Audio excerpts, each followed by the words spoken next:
निवडणुका संपल्या, मतमोजणी झाली आणि त्यानंतर कालपासून पुन्हा एकदा आपल्या मतदारसंघाच्या दौऱ्याकरता आम्ही बाहेर पडलेलो आहोत.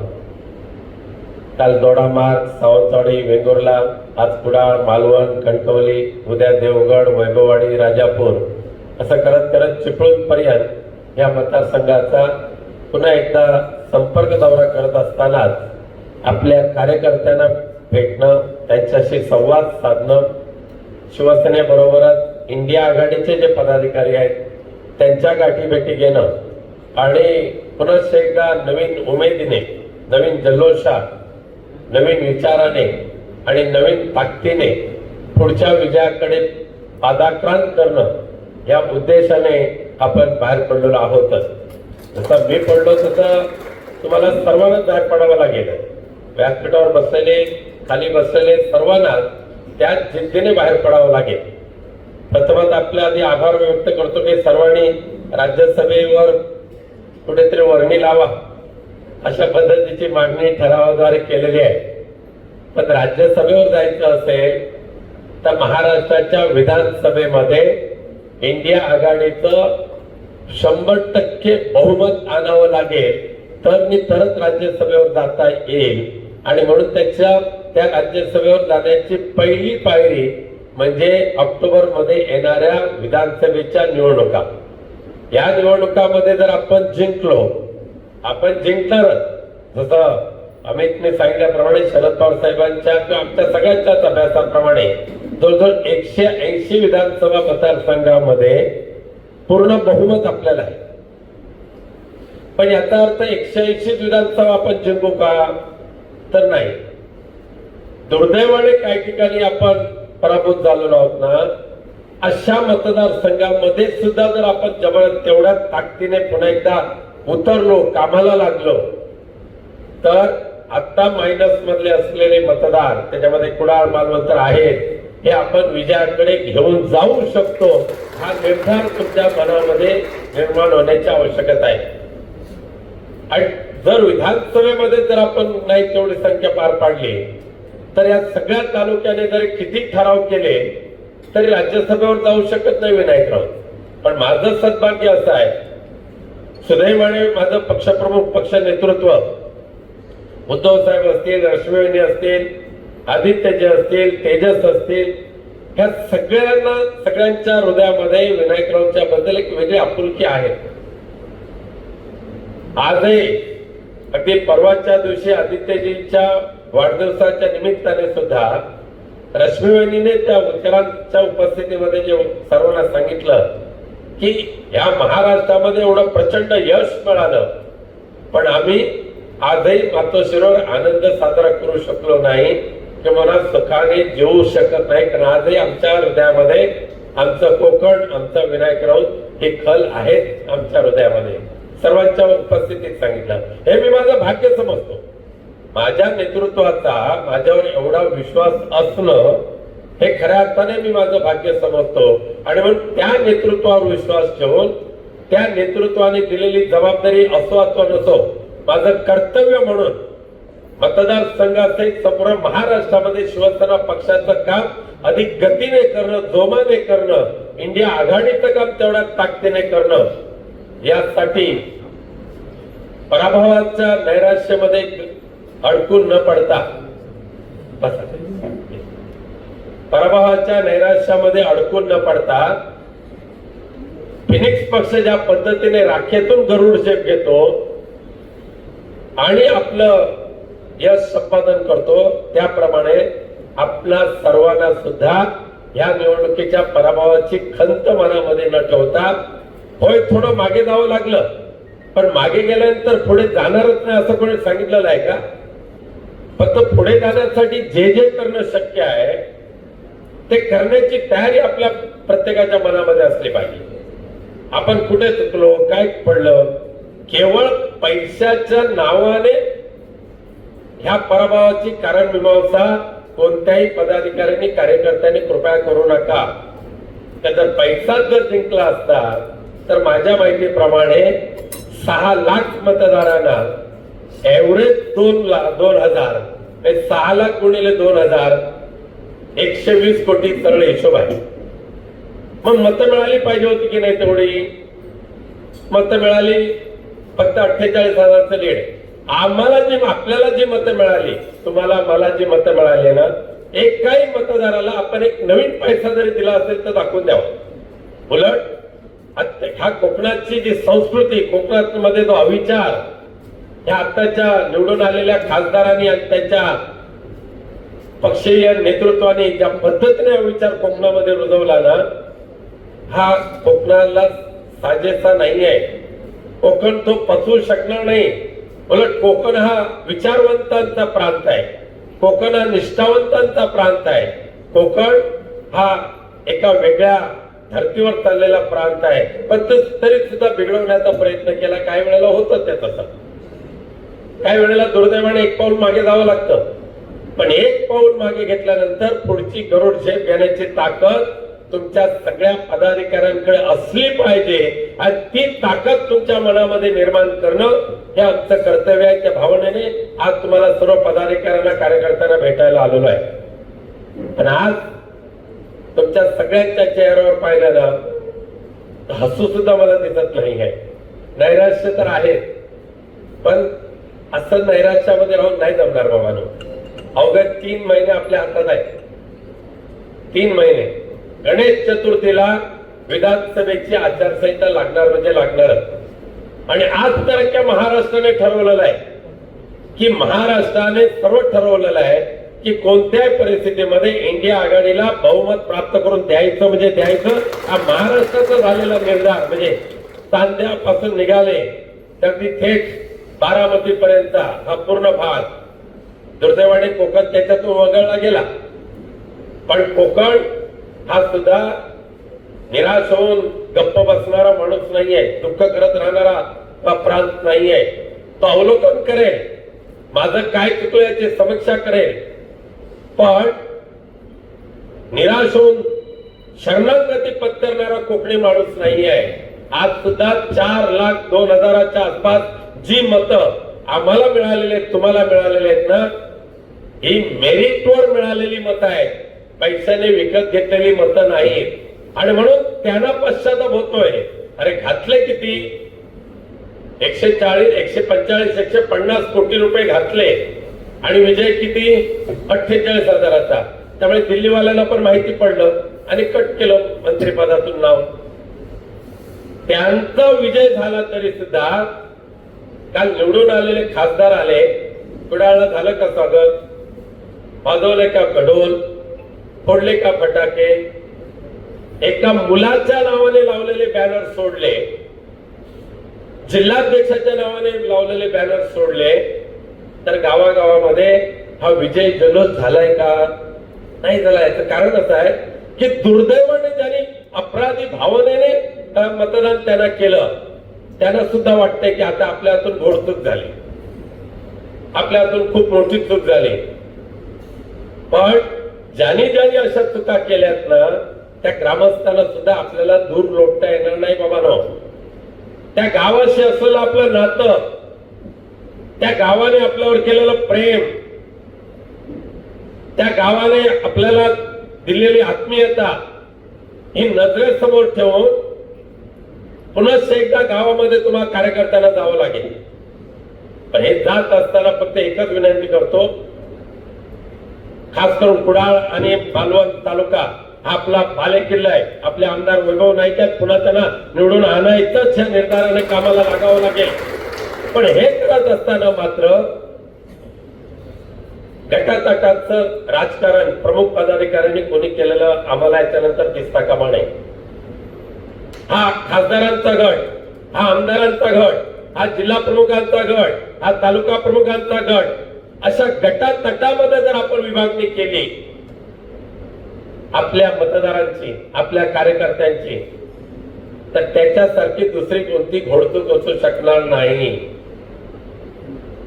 ती घोडचूक पुन्हा एकदा करायचं नाही कोणाला. आपण सगळे शिवसेना परिवारातले एक आहोत. आपण इंडिया आघाडीतले एक आहोत. इंडिया आघाडीचा एक जिन्सीपणा आणि शिवसेनेच्या परिवाराचा एक जिन्सीपणा कायम ठेवण्याची जबाबदारी ज्यांच्याकडे पद आहेत ना, त्या प्रत्येक पदाधिकाऱ्यांची आहे आणि ती पार पाडण्याची आवश्यकता आहे. आणि म्हणून भविष्यामध्ये इथने येणाऱ्या विधानसभेच्या निवडणुकीमध्ये बघा, एक विचार करा, आज एक खासदारकी गेल्यानंतर आपल्याला वाटतं की आपलं पूर्णपणे संपलं राजकारण. दुर्दैवाने अशाच अवस्थेमध्ये मार्गक्रमण आपण करत राहिलो आणि दुर्दैवाने विधानसभेला जर खड्डा पडला तर आपल्या डोळ्यासमोर अंधारच.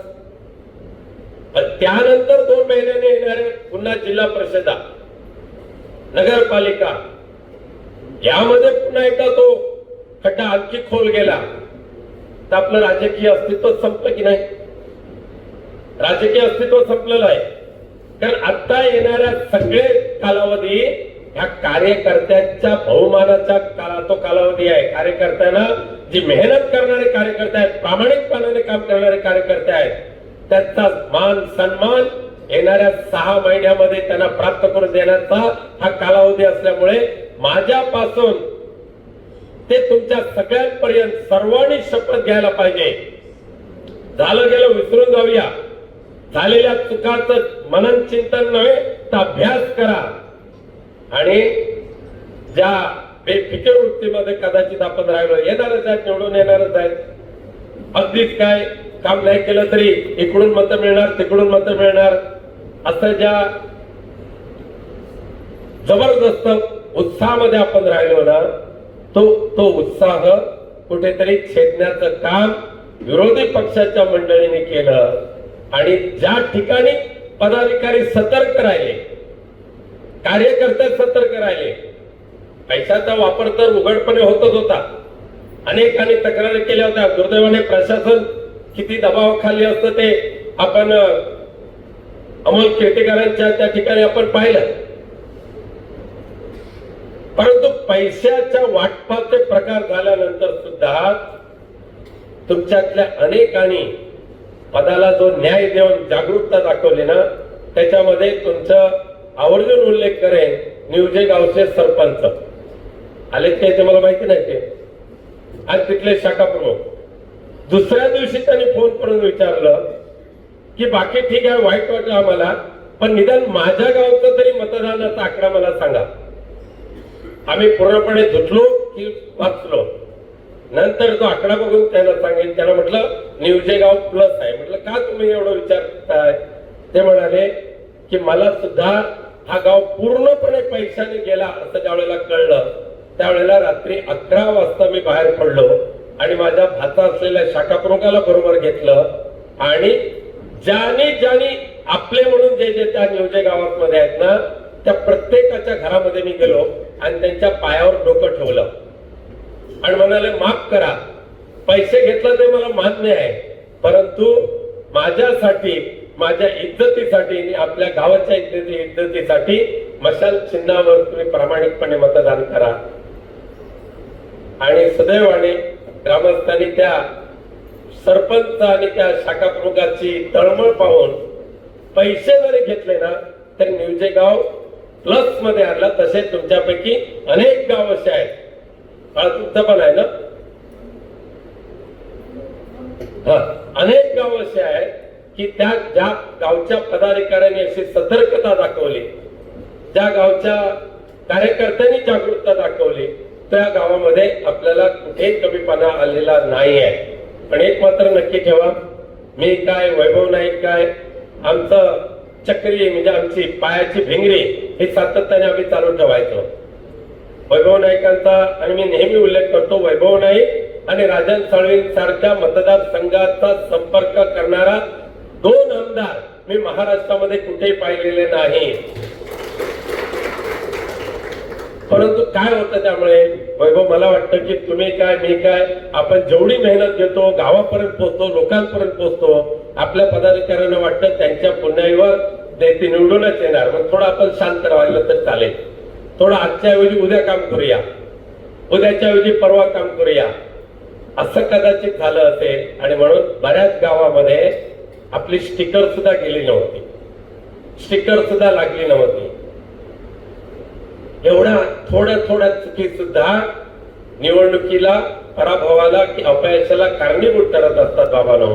आणि म्हणून भविष्यामध्ये जी चूक पदाधिकारी आमच्याकडून त्या लोकसभेला झालेली आहे ती चूक मात्र भविष्यामध्ये कोणाकडूनही होता कामा नये याची जर दक्षता आपण घेतली ना तर ह्या विधानसभा मतदारसंघातला आपला आमदार वैभव नाईक पुन्हा एकदा 15,000च्या मताधिक्याने निवडून येऊ शकतो हा निश्चय तुम्ही मनामध्ये बाळगा. आणि तो निश्चय मनामध्ये बाळगून तुम्ही कामाला लागलात तरच तुमचं आमचं सर्वांचं भाग्य उदयाला आल्याशिवाय राहणार नाही. कारण केवळ आणि केवळ येत्या 6 महिन्यामध्ये येणाऱ्या कार्यकर्त्यांच्या निवडणुका त्या निवडणुका आम्ही समजा कुठेतरी माझं पुनर्वसन होईल कुठे ना कुठे, वैभव नाईक त्यांचं पुनर्वसन कुठे ना कुठे होईल, पण कार्यकर्त्यांचं काय? जिल्हा परिषदेला हरले पंचायत समितीला हरले तर त्यांचं काय? तर येणाऱ्या त्या सगळ्या निवडणुकांमध्ये कार्यकर्त्यांचा जर सन्मान राखायचा असेल तर मला काय, वैभव नाईकला काय, संजय पडतेला काय किंवा तालुका प्रमुख सर्वांना आता पुन्हा एकदा पायाला भिंगरी लावून गावागावापर्यंत जावंच लागेल. आणि गावागावामध्ये ज्या वेळेला जाऊ ना मी तर जाणारच आहे, वैभव नाईक तर जाणारच आहे आणि आम्ही कुठे कमी पडणार नाही. माझा पूर्वीप्रमाणे संपर्क दौरा चालू असणारच. आता काल सुद्धा मी अनेक गावांमध्ये गेलो, मंदिरांमध्ये गेलो, सगळेजण उघडपणे सांगत होते खासदार आले, खासदार आले. त्यांच्या हृदयामध्ये आजही खासदारकीच्या बद्दल असलेलं जे प्रेम पाहिल्यानंतर बाळासाहेबांच्या पुण्याईने माननीय उद्धवजी ठाकरेंच्या जो करिश्मा आहे आणि इंडिया आघाडीचा जो करिश्मा आहे, शरद पवार साहेब, राहुल गांधी, हा करिश्मा आपल्याला भविष्यामध्ये तारू शकतो हा विश्वास तुम्ही प्रत्येकाने मनामध्ये ठेवा बाबांनो. त्यामुळे पराभव एक झाला याचा अर्थ पुढच्या भविष्यातले सगळेच पराभव होतील असं जर मनामध्ये ठेवून चाललात ना बाबांनो तर नाही आपण प्रगती करू शकणार. आणि म्हणून हसत राहा, खेळत राहा, झालेले काय चुका आहेत त्याचं अवलोकन करा, कुठे कमी पडलो त्याचा अभ्यास करा आणि पुढे चालण्यासाठी अधिक गतीने तेजाने दमाने कसं चालू शकतो सगळ्यांना एकत्रित ठेवून. पुन्हा एकदा सांगतो गटातटाचे विभागणी बाजूला ठेवायची. आता एकच गट आणि तो गट म्हणजे शिवसेना, उद्धव बाळासाहेब ठाकरे आणि इंडिया आघाडी हा एकच गट मनामध्ये ठेवून तुम्हाला कामाला लागावं लागेल. आणि म्हणून काही संघटनात्मक फेररचना तर कराव्या लागतीलच. आणि एक लक्षात ठेवा मात्र हे जे निवडून आलेले आहेत ना त्यांना नेहमी पुढे सोडायची सवय असते, त्यांना आणि त्यांच्या लोकांना. हे झालं, ते झालं, ते झालं. त्यामुळे तुम्हाला एक विनंती आहे, भविष्यामध्ये सांगतील याला आम्ही पैसे दिले तो तुमचा फुटला, त्याला तुम्ही पैसे दिले तो तुमचा फुटला. आपला जो परिवार आहे ना या परिवारामध्ये विभागणी करण्याचं काम आता समोरचे लोक करण्याची शक्यता आहे. नाव सोडून देणार, त्याला आम्ही एवढं दिले, त्याला आम्ही तेवढं दिले. त्यांच्या जुन्या मित्रांना त्यांनी एवढे फोन केले, गप्प राहा, थोडं कमी चाला असं सांगायचा प्रयत्न करतील. त्यामुळे सुदैवाने पुन्हा एकदा ताकदीने उभा राहिलेला इंडिया आघाडीचा परिवार जर त्याच्यामध्ये दुही निर्माण करायचे असेल तर अशा अफवा पसरवून एकमेकांच्या विरोधात गैरसमज पसरवण्याचं काम केलं जाईल त्या भारतीय जनता पक्षाच्या लोकांकडून आणि त्या दलालांकडून. त्याला मात्र कोणी बळी पडायचं नाही.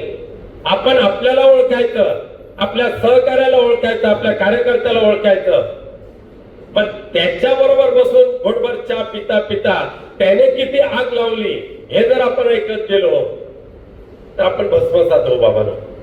म्हणून किती जरी आपला वैचारिक वाकडेपणा असला तर तो आपल्या पक्षाचा आहे.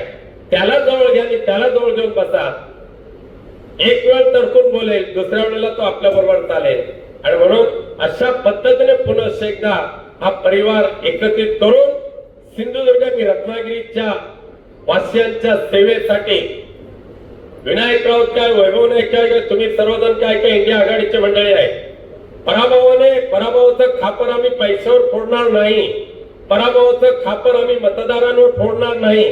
पराभव जर स्वीकारायचा झाला तर कदाचित आपण काय जण म्हणतात बॅड लक, हार्ड लक असं म्हणतात. काल सुद्धा मुंबई एअरपोर्टवर असताना 3 मोठे पोलीस अधिकारी मला भेटले, 3 मोठे. आणि त्यांनी मला हेच सांगितलं की साहेब तुमचा पराभव हा आम्हाला कोणालाच कळला नाही. पण तुम्ही अजिबात वाईट वाटून घेऊ नका, कारण तुम्ही लोकांमध्ये आपलं एक वेगळं स्थान निर्माण केलेलं आहे. उद्धवजींनी वेगळं स्थान निर्माण केलेलं आहे, ते तुम्हाला टिकवायचं आहे. आणि म्हणून त्या अधिकाऱ्यांना मी शब्द दिला की हो म्हणून आता चाललोय लोकसभा मतदारसंघाच्या दौऱ्यावर. ते म्हणाले आता एकदा गेला ठीक आहे, पण एकदा गेला तुझ्या पुन्हा नंतर कधीतरी 2 महिने जाल तसं नाही आहे. पूर्वी जसं बारसा असो, हळद असो, लग्न असो, मंदिराचे कार्यक्रम असो, गावाच्या विकासाचे प्रश्न असो, रस्त्याचे असो, या सगळ्या सुखदुःखामध्ये विनायक राऊत, वैभव नाईक, शिवसेना आणि इंडिया आघाडी ही लोकांशी एक दिलाने मिळून मिसळून राहण्याची आवश्यकता आहे. आणि तो भाना, तो पद्धत आपल्याला कदापिही मोडता येणार नाही.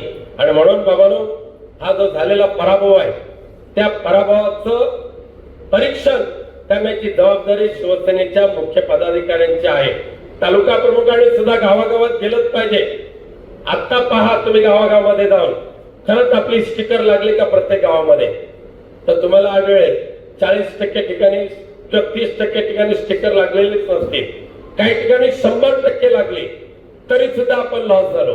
या सगळ्याचा अभ्यास करा आणि पुन्हा एकदा लोकांमधली आपली आत्मीयता, लोकांमधलं आपलं प्रेम, लोकांचे आशीर्वाद हे कायम टिकवण्यासाठी तुम्हाला फक्त आता 3 महिने आपल्याकडे राहिलेले आहेत.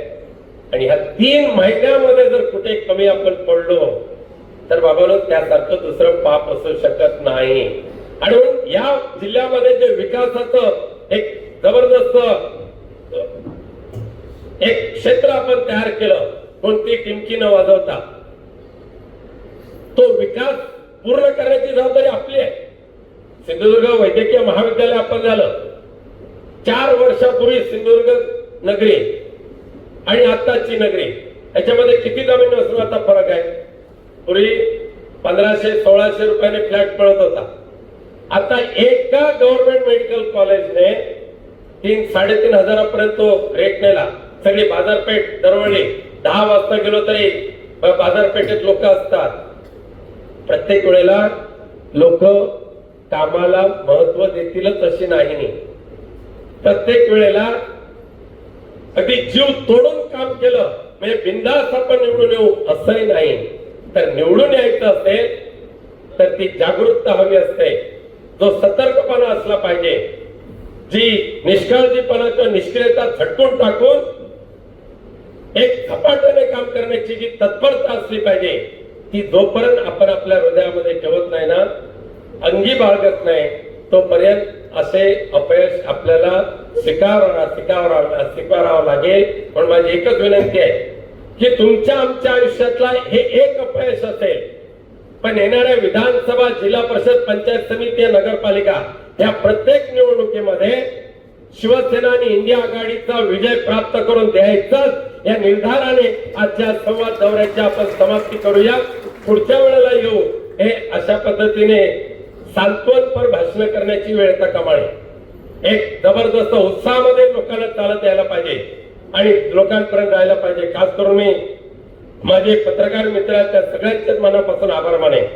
मागच्या 10 वर्षामध्ये मला माझ्या पत्रकार मित्रांनी सुद्धा वारंवार जे मार्गदर्शन केलेलं आहे, वारंवार जो सल्ला दिलेला आहे, कोणती अपेक्षा न बाळगता, कोणताही दुष्ट हेतू समोर न ठेवता, त्या माझ्या या सोन्यासारख्या पत्रकार मित्रांचं मी खरोखरच मनापासून ऋण व्यक्त करतो. आणि भविष्यातला योग्य मार्ग दाखवण्यासाठी तुमची लेखणी अशीच आम्हाला मार्गदर्शन करेल अशी मी विनंती करतो.